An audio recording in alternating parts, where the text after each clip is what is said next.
Depuis le début de la pandémie du coronavirus, Madagascar a opté pour sa médecine locale au détriment des solutions importées. Alors que les premières campagnes ont commencé à se mettre en place à travers le monde, les dirigeants de la Grande Île se distinguent par leur scepticisme à l'égard de la vaccination. Les autorités malgaches préfèrent les remèdes locaux vulgarisés par le président André Rajoelina. Le Covid Organism et d'autres médicaments sont ainsi distribués dans le pays à travers le réseau national de pharmacies et des centres de santé. Aujourd'hui, la position malgache au sujet de la vaccination et le fait que le président André Rajoelina ait refusé d'inscrire Madagascar dans le programme COVAX Facility démontre encore aujourd'hui que on reste dans une tradition qui veut mettre en exergue l'autodétermination, la souveraineté et s'appuyer sur les ressources endémiques. Aujourd'hui, ce qu'on peut remarquer, il y a une campagne de dénigrement qui est accentuée sur la situation malgache. La Grande Île fait partie des pays les moins touchés du continent par la pandémie du coronavirus. Face à cela, le gouvernement a donc décidé de ne pas solliciter le système d'aide internationale car il attend de voir les résultats dans les pays qui l'utiliseront en premier. Toutefois, l'Organisation mondiale de la santé, OMS, a mis en garde le pays. Mais pour le président malgache, le Covid organique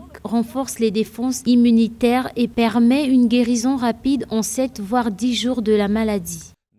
Et le risque qu'il peut avoir avec la position malgache, c'est de voir finalement des pays du Sud et notamment des pays d'Afrique noire se dire que nous aussi, nous allons utiliser nos ressources endémiques et notre plante médicinale et c'est une alternative plausible à la vaccination. Parce qu'aujourd'hui, force est de constater, si on s'appuie sur la communauté scientifique, on sait d'ores et déjà que pour lancer un vaccin, il faut normalement entre 10 et 14 ans pour pouvoir le faire et le mettre de son utilisation. Et ce qui veut dire qu'aujourd'hui, nous n'avons aucune assurance. Alors aujourd'hui, ce critique acerbe dont fait l'objet le Covid Organics, c'est des critiques qu'on peut potentiellement transposer également à la politique vaccinale. Malgré une légère augmentation des cas positifs, Madagascar n'a pas connu une deuxième vague de contamination. Face à cette hausse, les personnes atteintes par le Covid-19 sont désormais tenues de se soigner à l'hôpital et non plus à leur domicile.